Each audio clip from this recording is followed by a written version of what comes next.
புரிந்து கொள்ளுங்கள், தெளிவாக புரிந்து கொள்ளுங்கள். தாய்க்கு பின் தாரம் என்று சொல்லுவார்கள்.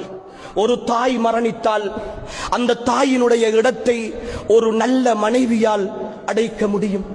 ஆனால் இந்த உலகத்தில் ஒரு தந்தையினுடைய உறவை யாராலும் அடைக்க முடியாது சகோதரர்களே. ஒரு தந்தையினுடைய இடத்தை அந்த தந்தையால் மட்டும்தான் நிரப்ப முடியும். அந்த தந்தை செய்த நிர்வாகம், இந்த உலகத்தில் எத்தனை பெரிய நிர்வாகிகள் வந்தாலும் அவனுடைய சிறிய குடும்பத்திற்கு அவன் செய்த நிர்வாகத்தை போன்று வேறு யாரும் நிர்வாகம் செய்ய முடியாது சகோதரர்களே. தந்தையினுடைய இடத்தை இந்த பூமியில் யாரும் நிரப்ப முடியாது. இன்னொரு பாஷையில் அறிஞர்கள் சொல்லுவார்கள், அன்புக்குரியவர்களே, இந்த உலகத்தில் அல்லாஹுவால் படைக்கப்பட்ட ஒரு உன்னதமான மனிதர் ஸல்லல்லாஹு அலைஹி வஸல்லம் அவர்களுக்கு அல்லாஹு தஆலா இந்த உலகின் எல்லா நியமத்துக்களையும் கொடுத்தான், எல்லா அருள் பாக்கியங்களையும் கொடுத்தான். ஆனால் அல்லாஹுவின் தூதருக்கு கொடுக்காத ஒரு அருளை இந்த உலகத்தில் எனக்கும் உங்களுக்கும் அல்லாஹ் தந்திருக்கிறான். அன்புக்குரியவர்களே, தந்தையை பராமரிக்கிற அருள். தந்தையின் முகம் காணாமகத்தான் அல்லாஹுவின் தூதர் பிறந்தார்கள். அந்த பாக்கியம் அல்லாஹுவின் தூதருக்கு கூட கிடைக்கவில்லை.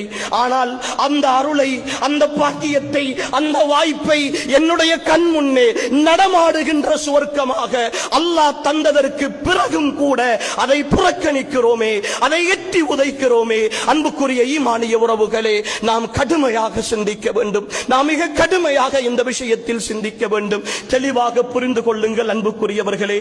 இமாமுனா ஷாஃபிஈ ரஹிமஹுல்லாஹ் அவர்களிடத்தில் ஒரு மனிதர் வந்து கேட்கிறார், என்னுடைய தந்தை என்னோடு அடிக்கடி சின்ன சின்ன விஷயங்களுக்கெல்லாம் முரண்பட்டுக் கொள்கிறார், நான் அவரோடு முரண்பாடோடு சண்டை பிடித்துக் கொண்டு இருக்கலாமா என்று கேட்ட நேரம் இமாம் ஷாஃபிஈ ரஹிமஹுல்லாஹ் தந்தைக்கான உரிமையை எப்படி விளங்கி இருந்தார்கள் என்பதை பாருங்கள் அன்புக்குரியவர்களே.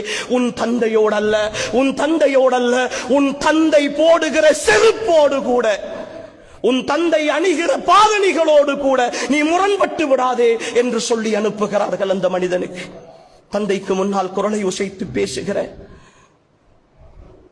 தந்தையை இரண்டாம் தரமாக கணிக்கிற, நீங்கள் எல்லாம் என்ன செய்திருக்கிறீர்கள் என்று கேட்கிற, நீங்கள் எல்லாம் ஒரு மனிதனா என்று கேட்கிற என் ஈமானிய உறவுகளே, வார்த்தைகள் கவனம், வார்த்தைகள் கவனம். சுவர்க்கத்தை நிராகரிக்கிற, சுவர்க்கத்தின் நடுவாசலை இழுத்து மூடுகிற அந்த பணியை இலகுவாக செய்து கொண்டிருக்கிறோம். தந்தை என்ற உன்னதத்தை இழந்தவர்கள் அன்புக்குரியவர்களே, இந்த உலகத்தில் அந்த உறவை மீட்டெடுக்கவே முடியாது என்பதை மிக தெளிவாக புரிந்து கொள்ளுங்கள் என் ஈமானிய உறவுகளே. தந்தை அல்லாஹ் அப்படித்தான் படைத்திருக்கிறான். ஒரு ஆணாக என்னுடைய பிள்ளையின் மீதான பாசம் எனக்கு இருக்கிறது, என் பிள்ளையின் மீதான அன்பு இருக்கிறது. ஆனால் என் மனைவியைப் போல, என் பிள்ளையின் தாயைப் போல என்னால் பாசம் காட்ட முடியாது. நான் கொஞ்சம் கண்டிப்போடு இருக்க வேண்டும்.